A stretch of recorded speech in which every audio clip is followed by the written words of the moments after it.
Allegiance.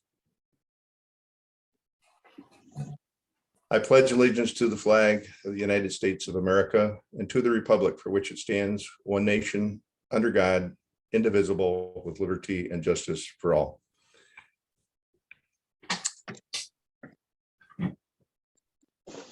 The meeting has been called to order. Minutes are included in the packet. Give a few minutes, or a few seconds to have everybody find the minutes and find if they've looked at them, and then we'll take roll call, and I'll entertain a motion to approve the minutes in a second, and then we'll do the roll call to see who's here.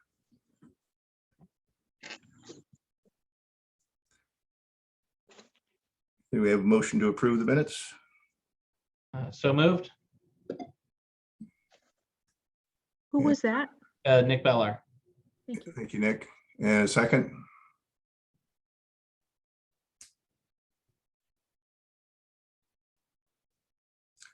I guess I can second too, so I'll second it. So we have a motion and a second. Is there any discussion on the minutes for August 5th, 2021? Okay, no discussion. Move on to a roll call vote to approve. Please say indicate positively or negatively. Okay, this is for the 2021 list. George Topple, Yes. Jim Tunn, Gerald Sweats, Robert Forster, Bill Emerson, and John Derwinski. I'm here for John Derwinski. Thank you, John. Understand. And that concludes the list for 2021 roll call. Okay. There being no. Say again. Oh, I'm sorry, Eman, should I include anybody else? I know there's a lot of other guests that might be voting, that could vote as well, possibly. Yes. Yourselves for. Okay, Yeah, we can, like see who's in the meeting. okay, Nick Bellar. Here. Okay, thank you. David Wright, Yes. thank you. Jen Orsburn, Yes. thank you. Kelly Wenger, Yes. thank you. Tom Vanderwood, I'm here. thank you. Michael Berry, Yeah, I'm here. thank you. Aaron Kowalski, Sorry, I'm mute. Present. thank you. Chris Herman, Yes, I'm here. thank you. David Heinold, Present. thank you. Joe Exel, Here. thank you. And Sherry Collison, I'm here. thank you. That concludes roll call. Oh, I'm sorry, William Sheldrake. William Sheldrake.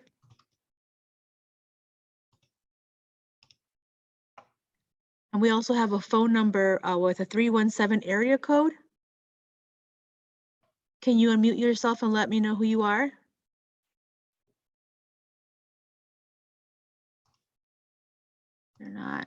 They're not responding. That concludes roll call. Okay, with that, the minutes are approved without objection. And moving on to Eman, the TOD Funding Program presentation, or whoever, Eman, are you able to present that, or will someone else? Yeah, no, I will start that soon. I'm having some technical difficulty. So we will start with the second presentation till we fix my laptop. So the other one that talk about the update of the e-commerce. Okay, is Scott going to do that now then? Yeah, I will, yeah, Scott and myself. Okay, take it away, So- Scott. Scott Webb. I'm actually not yet made a co-host, so I'm trying to see if I emailed Kevin, Polite, or somebody to be able to open that presentation and share the screen. I'd be happy to talk through it, but at the moment let's see. There we go. Yes, now I see it. Okay.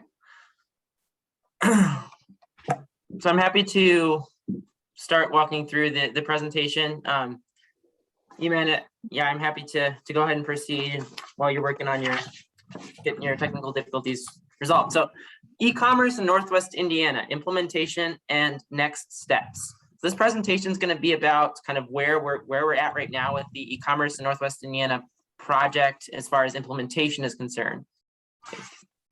Next slide. So e-commerce in Northwest Indiana. So what's been accomplished so far? Well, so far, as you might recall, the NERC Commission has adopted the e-commerce Northwest Indiana plan last fall in 2020. This is a regional and scale plan for preparing for and repurposing the region for the rising tide in e-commerce. We all know e-commerce is definitely a changing phenomena that is changing our landscape and how our communities are implementing their land use policies and seeing just so much change. And the plan is available at our website at that link. And it's important to note that this plan actually won the NARC, the National Association of Regional Councils Achievement Award in 2021. So we're very proud of that. We were one of 7 agencies that have won that award this year. If I can interject a little bit, Scott, I think what we're doing as of now is we start the implementation of the e-commerce and we try to come up with the list of projects, which also Scott will walk you through that about the process. And also we summarize the table that's showing the 2050 plan strategies and where we are with that. Do you know how much we implemented from the strategies coming from the 2050 plan? Go ahead, Scott. Thank you. Okay, yeah, so go to the next slide. And we'll definitely get to what Eman just talked about. It'll be in more detail very soon in this presentation, but just to kind of give you finish giving the broad overview of what's going on. So phase 1 of the project mainly looked at e-commerce from a very large regional scale and how e-commerce in Northwest Indiana interacts with the Chicago market, the Indianapolis market, and kind of the rest of the US global market. So it's very much a regional plan and scope and a blueprint for helping prepare our communities for expanding opportunities in e-commerce. That said, phase 2, as Eman just alluded to, is about the implementation of the e-commerce in Northwest Indiana plan. So that's the focus of this presentation, is on the sub-area planning for communities. So more at the community scale and how can individual communities better prepare themselves for e-commerce. So in phase 1, we actually did a very rigorous mapping exercise where we looked at the suitability for potential locations for e-commerce investments in our region. We looked at many layers of data that we had access to and mapping, and our colleague Peter Kimball did a lot of work in this area. And you can kind of see those areas highlighted in blue are the potential cluster areas that would be suitable for major e-commerce investments based on all of these layers of data. And if you look at the polygons in red, those are the existing and future commercial industry and warehouse land use spaces in our region. And the other colored little dots are the omni stores, like the Amazon hub lockers, big box stores, and parcel delivery service locations in our region. So this map shows a lot of layers of data, kind of all showing where these major clusters of e-commerce are. So if we go to the next slide. So just kind of to recap, what have been the outcomes from phase 1? Well, so far, we've looked at the e-commerce trends and impacts on land use, and transportation network and traffic. We've looked at kind of the local impact analysis on the urban land use planning and freight movement, the potential locations for warehouses and distribution centers, as I alluded to in the last slide. We also looked at travel demand modeling around existing and future e-commerce facilities. That'll be on the next slide I'll talk more about. And then kind of a set of recommendations to our region municipalities on how to best anticipate the e-commerce impacts, how to mitigate their effects, and benefit from the opportunities presented by e-commerce. So we go to the next slide. This is the travel demand modeling component of the e-commerce cluster location. So on that map a couple slides ago where we showed kind of the blue areas, there were kind of bubbles of where e-commerce investments would be most suitable. This is kind of looking at more specifically through the lens of the travel demand modeling tools that we at NERC have. This is a tool that allows us to predict future congestion patterns on our transportation network based on the increased demand that a major e-commerce investment would make on our network. So all the jobs that a major distribution center or warehouses would add, as well as all the additional freight movement to move the goods to and from those locations. So we looked at 5 clusters of using our travel demand model to look at. So we looked at a cluster number 1, which was in North Lake County, centered around an area in Gary, as you can see, and that area highlighted in black, that little square, that was kind of the area where we assumed that a possible e-commerce location would be made in. We also looked at another cluster number 2 in Southern Lake County, just east of Crown Point, would be the actual location of the major investment.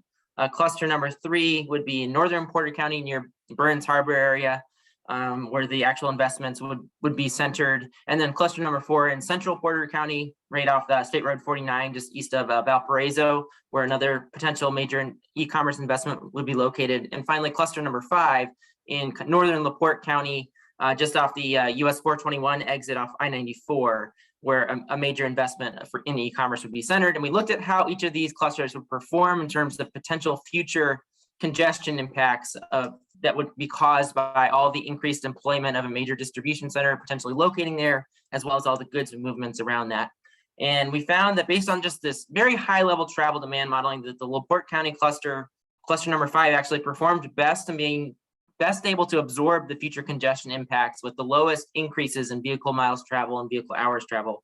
The Central Porter County cluster number 4, performed the second best, and the North Lake County cluster number 1 and South Lake County cluster number 2 performed the 3rd and 4th best respectively, and the North Porter County cluster number 3 performed the worst in terms of adding the most congestion to the system. But again, these are very, very high level hypothetical impacts based on the tools that we have available. So if we go to the next slide,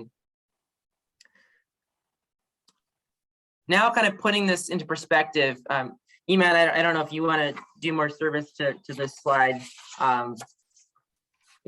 Otherwise, I can go through it. But looking at the next step, Scott, I think, yeah, I can go over that. That's what we put together here, a table showing the phase 2 of the e-commerce projects, and we put all the strategies, and we divided that based on what's in NERC responsibility, what's in the local level, and what's need a partnership with other agencies. So for us, like we have a couple of strategies that are completed, which is number 2, the create a parcel-based map of current and potential e-commerce facilities location along a major Northwest Indiana corridors. And this one, we already completed that with the study, with the e-commerce study. The other one is also to create plans and programs to address the impact of the growth of the e-commerce, completed that in the plan, and we had a set of recommendations that help the communities looking at the future of e-commerce through a different set of recommendations from the transportation perspective, from the land use perspective, and also freight development. So that's what we did here with this one. The second one here showing the partnership, and we are going to, we have some funding, and Scott is going to talk about that later to show how we are moving to the next step and selecting project to proceed with the e-commerce. The second slide, if you can, Scott, the next one. Let me please see the next slide. Yeah, thank you. Yeah, and this one, that's what we are recommending for all the local communities to look at. So we have like about 9 recommendations here that is compatible with the 2050 strategies. And after the meeting, we will post the presentation on our website, so everyone will be able to capture all of these recommendations in the local level. next one, Scott, I think you're gonna go ahead and talk about the projects. Yes, so again, this is kind of deciding which sub-area plans, areas to focus on for the sub-area plan. We looked at, again, the 5 clusters that I spoke about, and looked at kind of prioritizing the northern 3 clusters because of their proximity to the urban core communities and the connectivity to the I-94 corridor, which is a major capacity corridor for being able to better transport goods. So then we started looking at those northern 3 clusters, 1, 3, and 5. But then we decided to kind of narrowly focus on the sub-area plan to the area immediately around the travel analysis zone, so around that black polygon itself, because we have a very limited budget for the sub-area planning process, and we thought that communities would best be served by a more localized plan that was immediately implementable, that they could work with in terms of better preparing that area, and that might be better within the budget. But then thirdly, we kind of decided to focus on Gary because it symbolically represents the most area that's been kind of historically disinvested, and that this would be a good catalytic impact project to start with when we have a limited budget. So if we go to the next slide.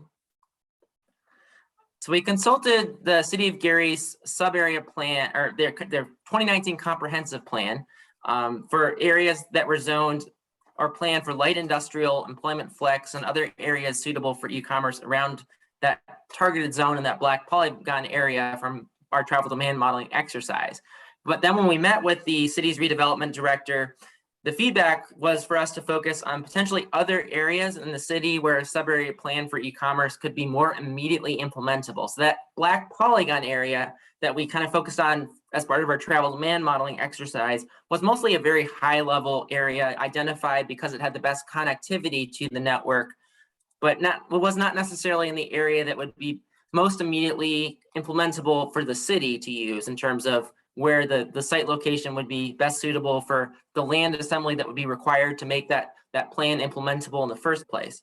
So we shifted focus to these other potential areas, including the old Majestic Star Casino site at Buffington Harbor and an area adjacent to the Gary-Chicago International Airport, among others. These were some of the areas that scored highly in terms of the feedback that we received from the meeting with the city so far. So if we go to the next slide. So you might be wondering, what are the potential activities that a consultant would address in the sub-area plan? I want to emphasize that we would actually be hiring a consultant on behalf of the City of Gary to work on this sub-area plan. So I said that we had a limited budget. Our budget is somewhere in the ballpark of around $50,000 total. We'd be asking the city to put in a local share contribution of about 20% of that, possibly supplemented by other third-party entities that might be interested and immediately able to contribute to that as well. But we're not talking a huge budget for a project. But I just want to start by emphasizing that a consultant would be doing the lion's share of the work for the sub-area plan. NERC staff would, of course, assist with providing data. So what are some of the elements that plan would address? And I also want to emphasize that NERC, the Northwestern Indiana Regional Planning Commission, we are a transportation entity. We get our funding from the U.S. Department of Transportation. So the plan has to focus on the transportation components around e-commerce. That doesn't mean that we can't look at some of the other not as transportation related elements of e-commerce readiness, but we have to kind of keep a focus on that in order to be eligible for these federal funds that we'd be using to hire a consultant. So that said, some of the issues that we'd be looking at potentially in the sub-area plan would be access concerns, congestion concerns, the site suitability for the distribution center and or warehouses, the existing infrastructure readiness, the local employment conditions, proximity to omni stores and other e-commerce synergies that might be possible, possible roadway improvements, transit accessibility improvements. We know that the City of Gary, for example, has the Gary Public Transportation Corporation routes, freight specific improvements that might come about, like queuing and loading zones, intelligent transportation systems or ITS improvements, such as dynamic messaging signs that tell nearby motorists the delay they might expect for these sites, better linkages to distribution centers, intermodal and multimodal facilities, and other possible workforce development instruments were some of the areas that we talked about as this plan would possibly address. So that said, if there are any questions, Eman or I or Peter would be happy to address them.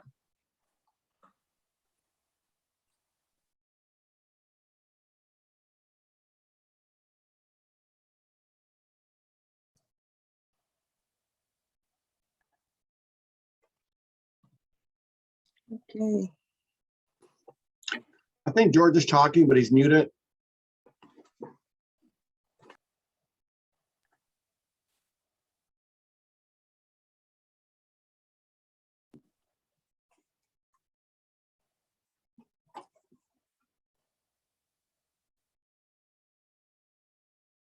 Technical difficulties on my end.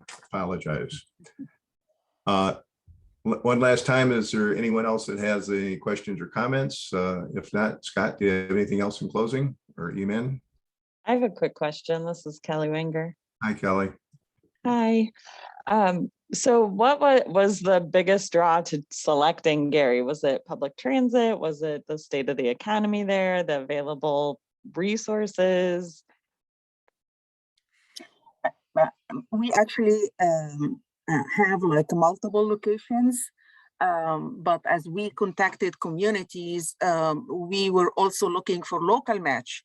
And the city of Gary, they were willing to provide the local match. And also we look at the regional impact, and all of the location has like a good potential for e-commerce. But like we started with this one because it's all ready to go. They wanted really to have like logistics facilities, because the location that we're talking about, it's more close to the Gary Chicago Airport, the Buffington Harbor area.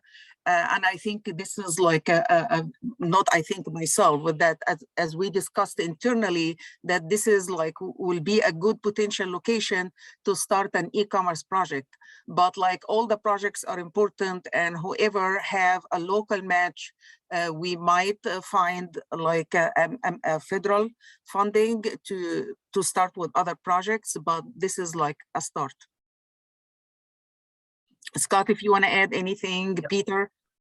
Yeah, I think just to emphasize, we have a very limited budget and time frame to work with for at least at first. We're hoping that by choosing any first community, in this case it'd be the city of Gary, that would generate momentum for other communities. The intention was never to only do one sub-area plan, but because we have such limited time and resources, we thought that by focusing on the one that could be the most catalytic, I think was another talking point in our deliberations about that.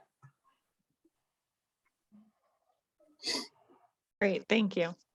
I have a question. What type of vendor would you be looking for the project? A consultant, you mean? Or What type of consultant? it's basically like a focus of planning and transportation, like I think somebody or a group of consultants that they can focus on improving the transportation and connectivity to this area, and also a consultant that looking on how to redevelop this area. Okay, well, And of course, somebody has a good experience about e-commerce and what's working the best to expand the e-commerce in this area. well, that's kind of where I was trying to go with this, is what is the primary focus, because there is usually a difference between surface transportation and electronic.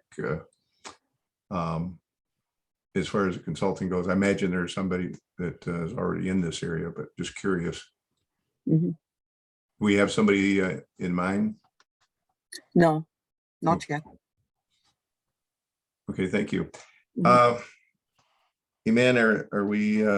Yeah, I'm ready. I got another laptop and I was able, yeah, luckily I'm at work. I don't know what's the issue, like we work from home fine, but every time we come to work and just hook to the network, an issue happening. So I'm glad that I was able to fix it, but like, yeah, I can go to the presentation now of the TOD program. And it forgets. Yeah, I will share my screen now. I'm sharing my screen. Is anybody can see it? Let me just, okay, share my screen. And here it is. I think we have it now. Yes, we Okay. can see it. Oh, okay, thank you. So this is, again, I know that I presented the TOD project multiple times lately in the last year. And now we came to a final draft, and I would like to give you, like a presentation about the final draft, and also before we release it to the affected agencies and communities to start reviewing their portion of the TOD. So first, I wanted to highlight what's the goal of our program. First, we would like here at NERPC as a regional agency to support the ongoing regional efforts coming from the RDA, from NICTI, from the GPTC, from the Valparaiso also bus system. So multiple agencies already start to work in a TOD, and we wanted to put like a funding program that could help the planning and implementation of a TOD area. And basically we wanted to bring vitality and create livable areas around transit stations. I wanted to show you here a quick video from FTA, which they are a big supporter of TOD, and I think this will summarize the importance of the importance of TOD. I'm trying to open it here, just a second.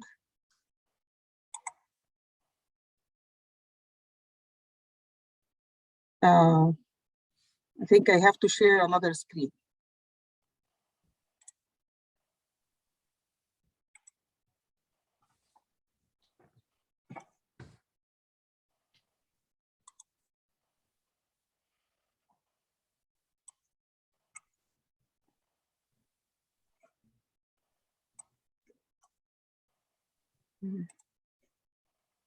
Can you see it or not yet?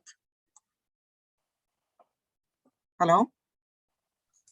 I don't see anything different. Yeah, I'm just seeing the TOD program goal slide. Okay. I'm going back again.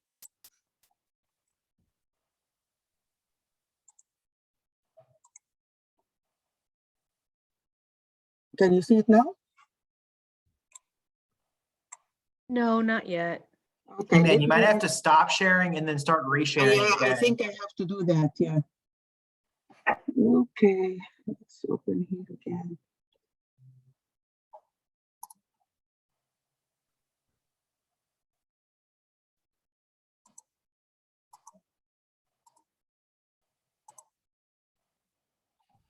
The problem is the Zoom meeting is not showing now because I'm sharing the other one.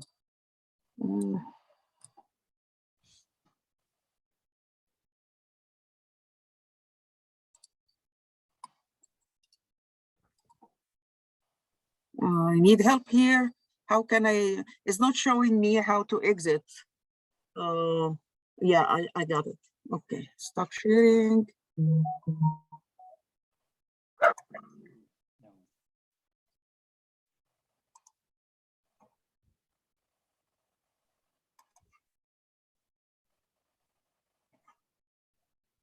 Can you see it? Yes. Okay, I'm sorry for that. So this is showing the a video by FTA, and in this one, they talk about what's happening and what they are doing at the best practice of TOD. Why the sound is not showing? Yeah, I'm not hearing anything. Yeah, me too.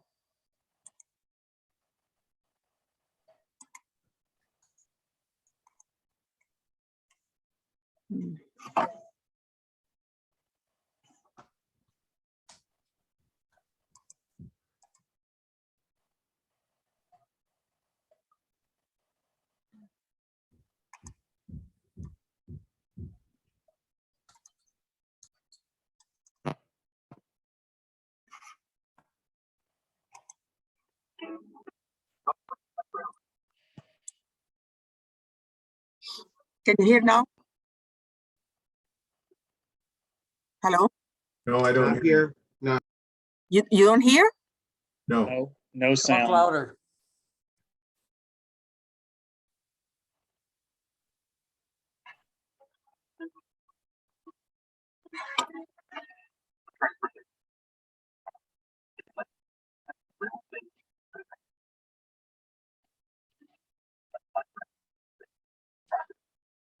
Still nothing but occasional garbled sounds.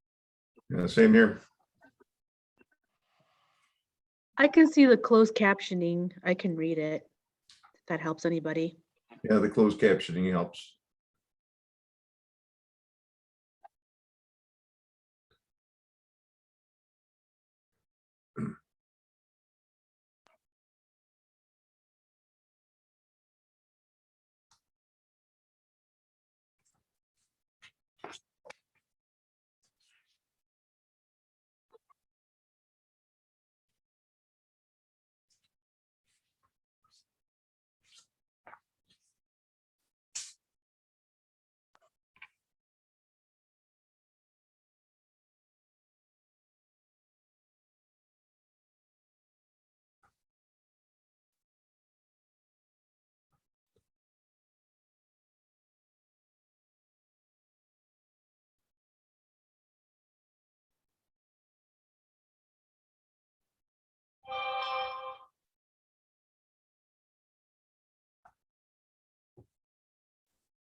Okay, so I don't know if you heard it, or at least they have the captions.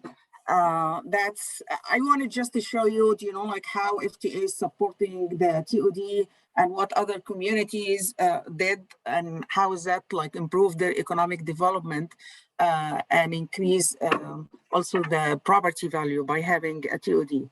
So I'm back again to the presentation here. We're moving to the next slides.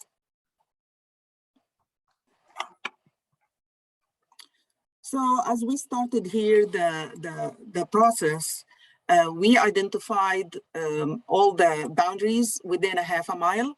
And that's by defining the boundary, it means also eligibility to receive funding from NERC in the future, any future funding coming through the NOFA. The second thing is we collect data that related to transit surface and the current and future bus and train station locations. We looked at the bike trails data, we looked at the land use data, we looked at different data that could help us with the TOD study. We evaluated the existing condition and level of potential improvements for the TOD, also to achieve all the strategies coming from the 2050 plan. We developed typologies for the proposed TOD areas that classify station area and how ready they are for planning or moving forward for implementation. And in the end, we finalized the funding programs, we put in guidelines and eligibility of the project. Here is a table. Of course, I know it's too small, but it's showing how we performed a unique analysis of the region. We looked at the land residential area and of course the employment. We looked at the type of density that they have for every station.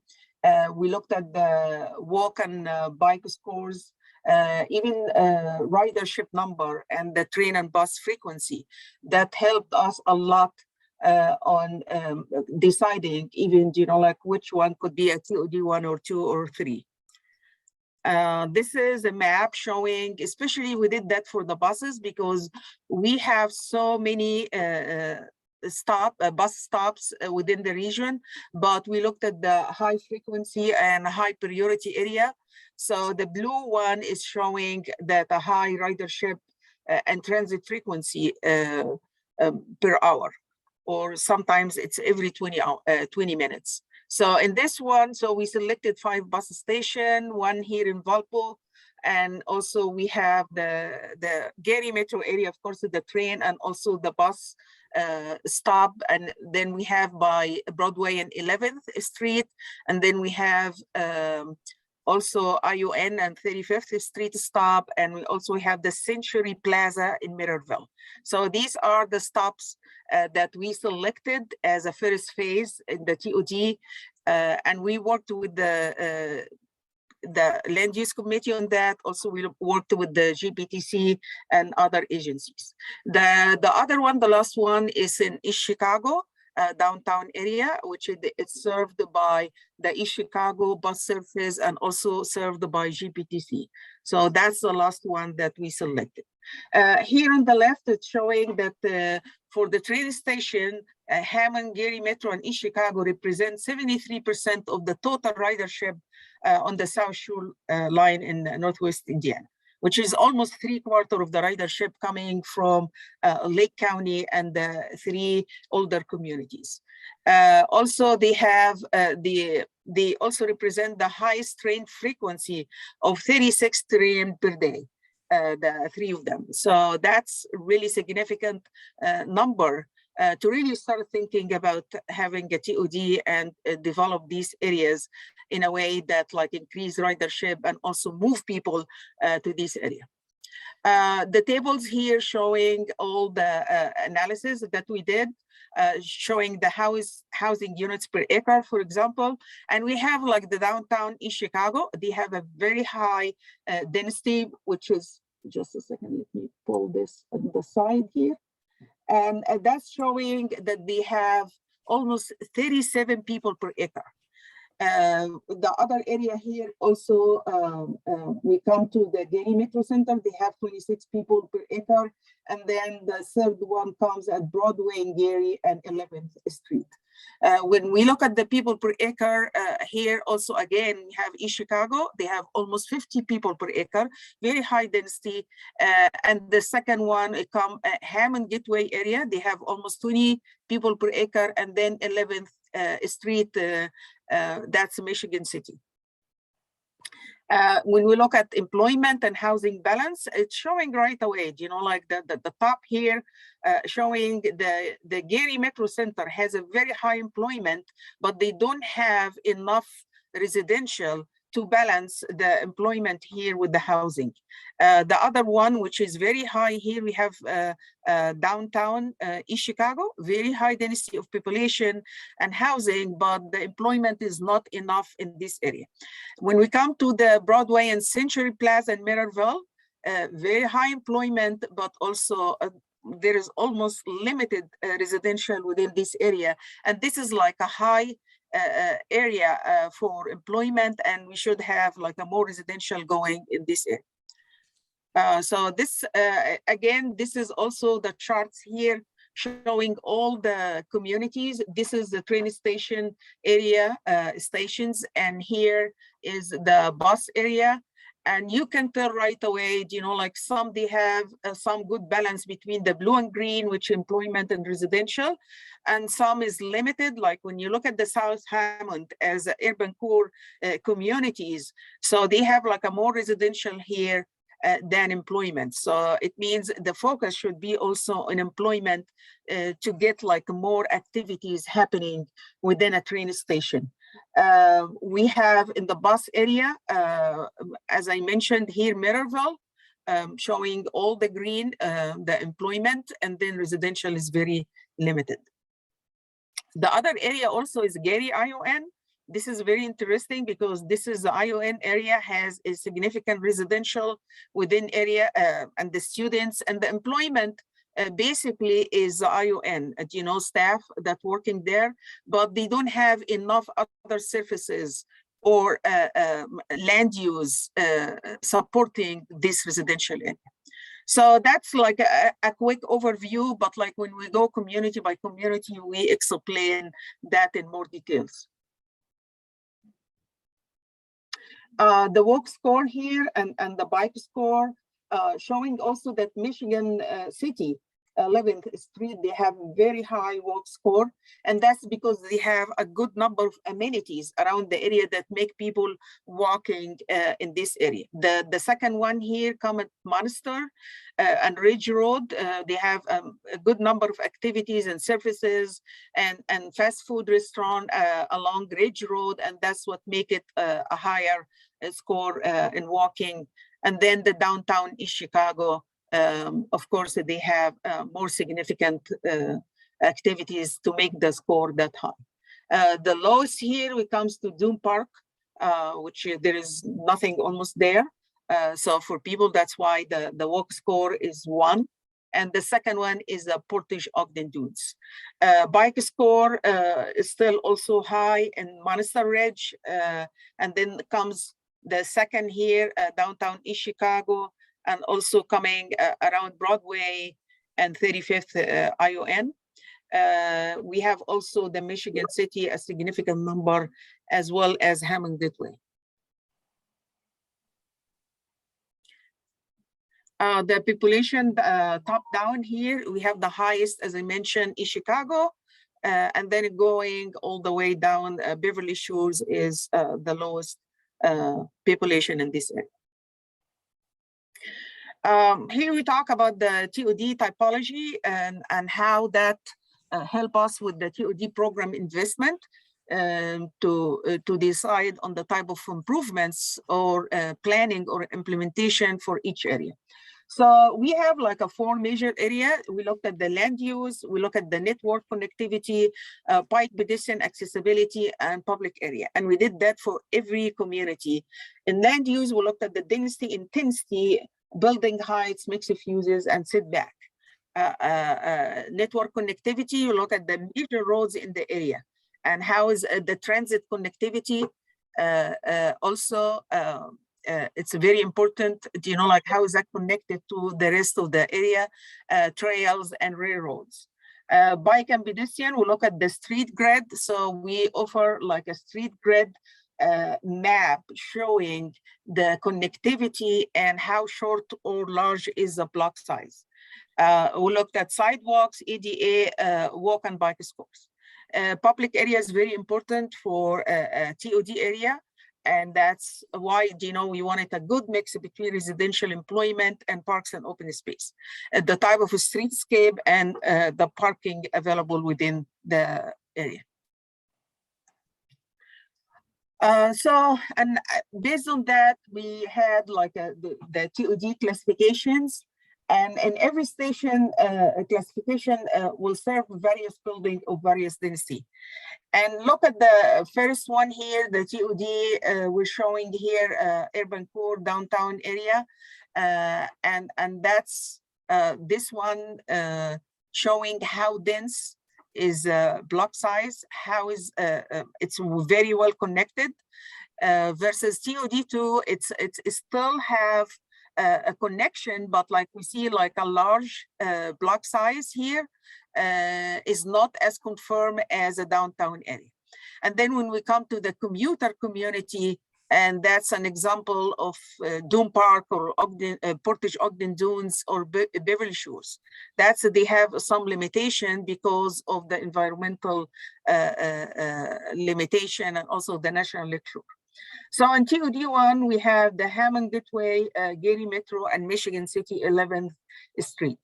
And TOD2, we have a good number between bus area and also a train station area. And then, as I mentioned, the third one is Portage Ogden Dunes, Dune Park, and Beverly Shores. That's the commuter community. So we looked at also what's the desired urban elements for everyone. So we provided all the elements that should be in TOD1 or 2 or 3.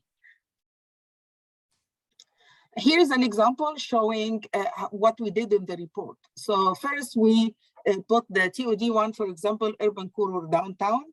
And then we put here the desired elements. So what we would like to see for land use, you know, we look at the density, we look at at least has a significant housing units, the network connectivity that should be there, the accessibility, and the public area.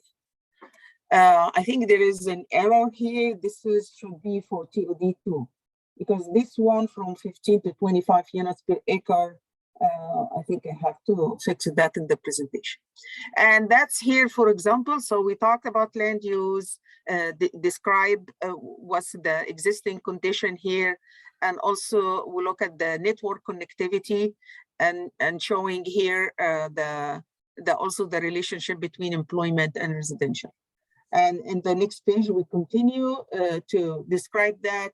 We have also the bike pedestrian accessibility here and the public area. And then by the end, like we have recommendations here, and we talk about what type of TOD, and is that like the type of investment will help with this type of TOD. Also, we decide here if they need a pre-development plan or also moving to capital improvements. So this is not specifically the metro area, but I'm showing a different example.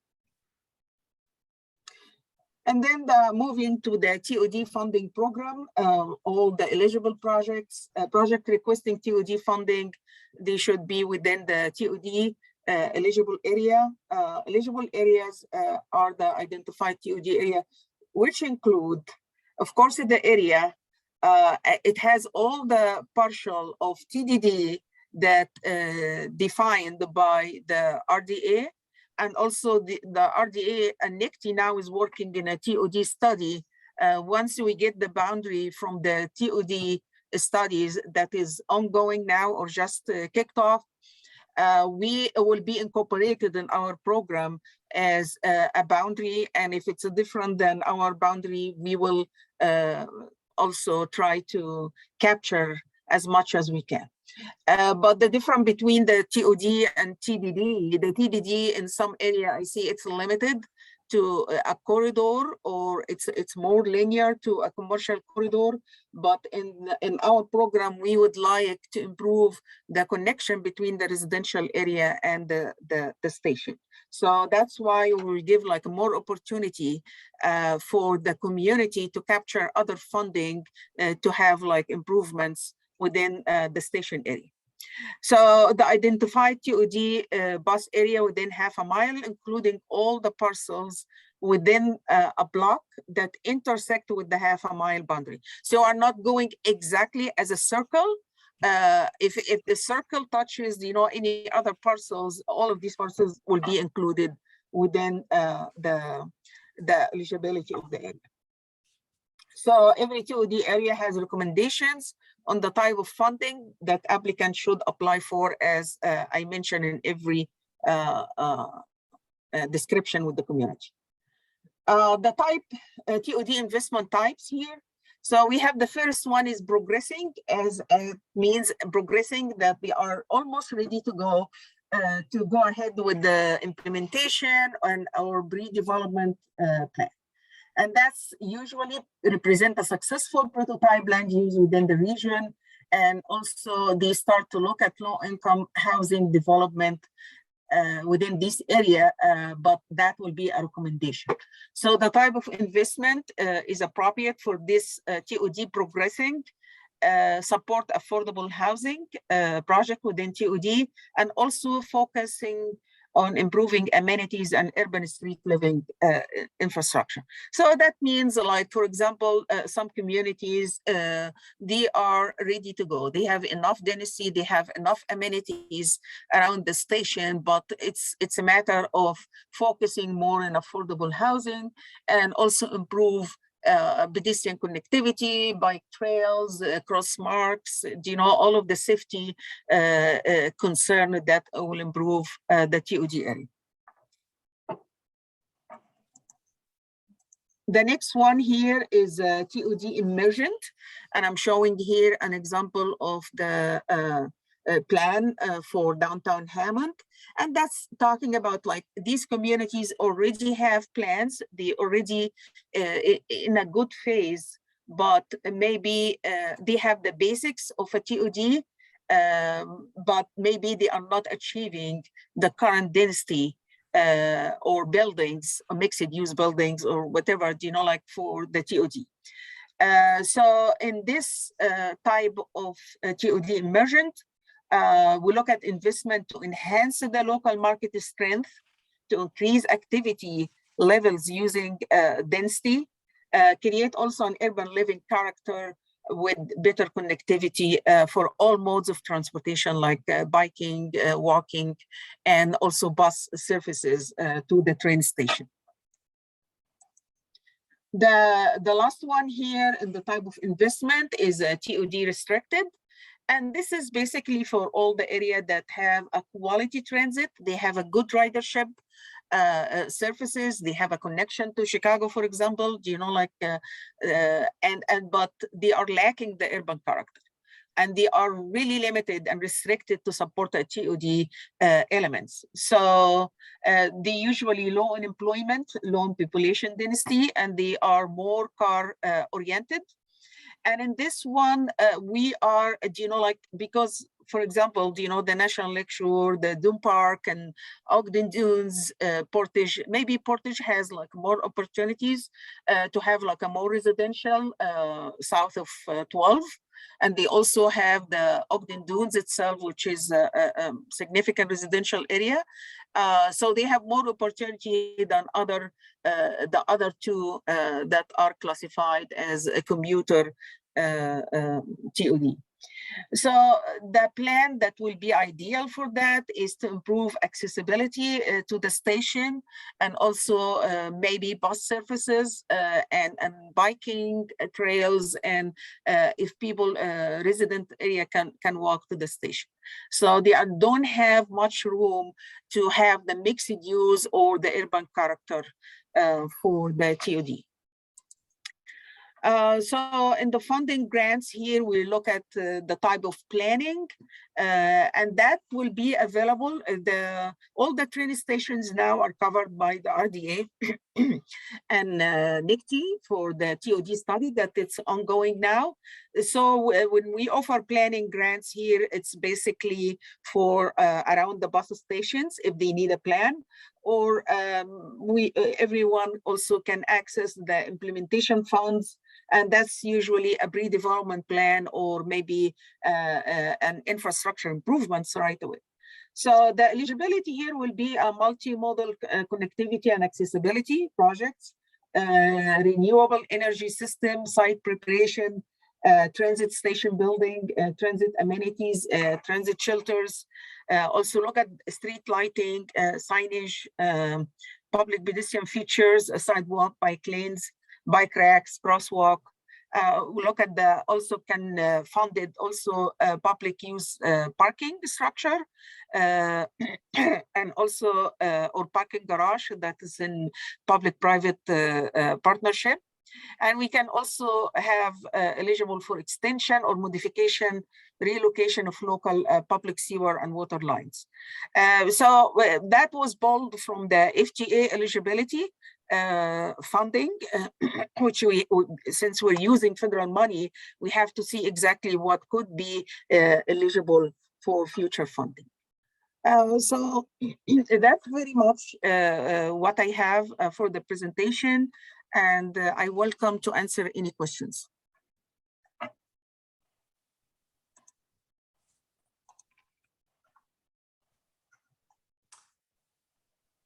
Thank you, Iman. Is anyone else with questions before we move on to the next agenda item? Eman, this is Tom Vanderwood. I have a question. Mm-hmm. With respect to the funding opportunities that you went over on the last slide, what is the timeline that you anticipate that that funding would become available? With the next NOFA. And then do you have a sense of what year or years that funding could be programmed? No, this is like, will be a Charles question. Okay. Charles is the one working on that, but it depends also on funding. And I see the new transportation bill supporting TOD and supporting transit. So hopefully we get like a good funding for that. Okay, thanks. Mm-hmm. Are there any additional questions? Okay, hearing none, we'll move on to the legislative update. Iman, please take that away. Okay.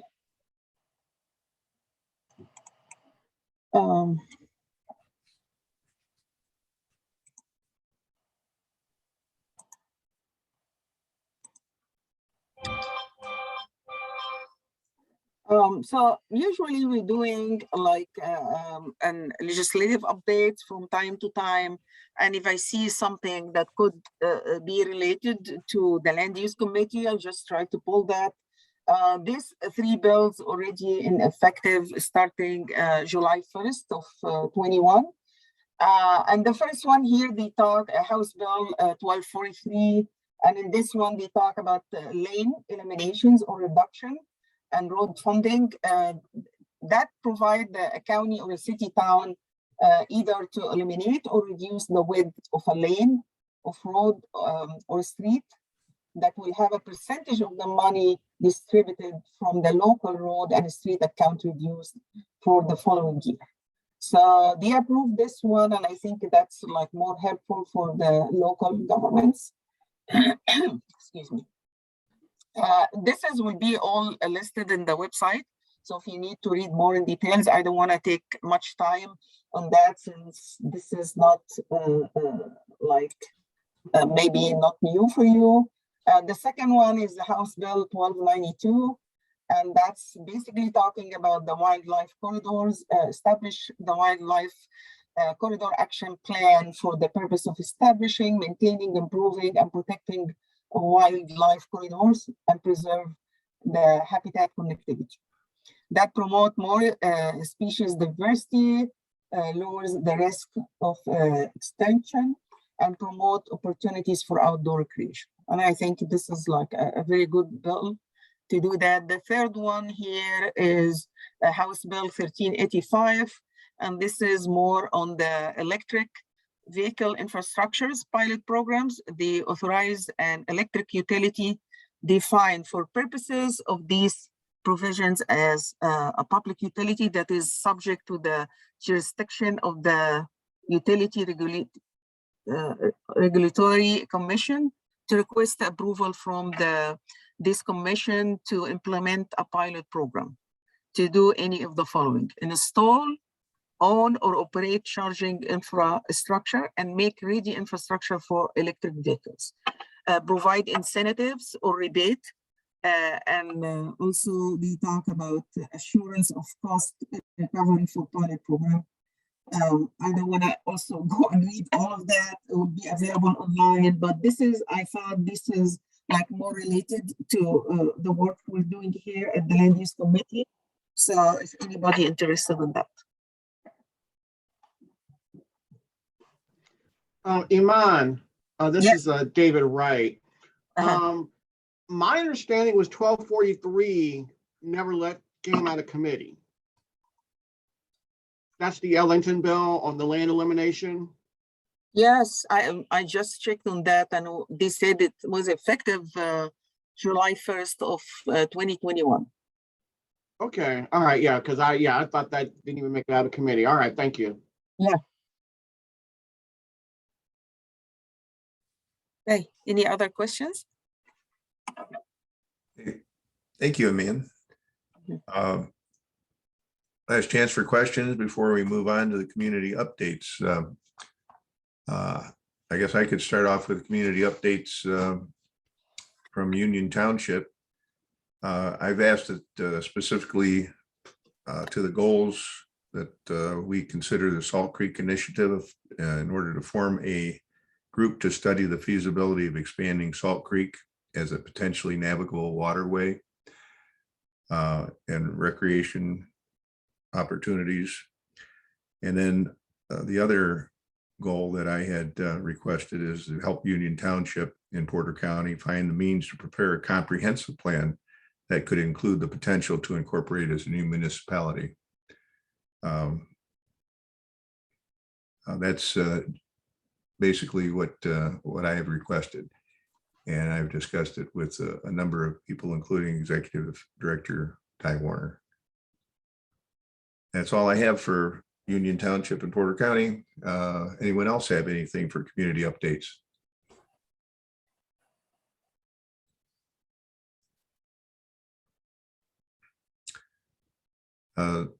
Last call for community updates.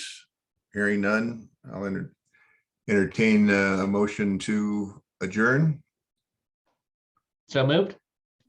Okay, we have a motion, and I'll second that.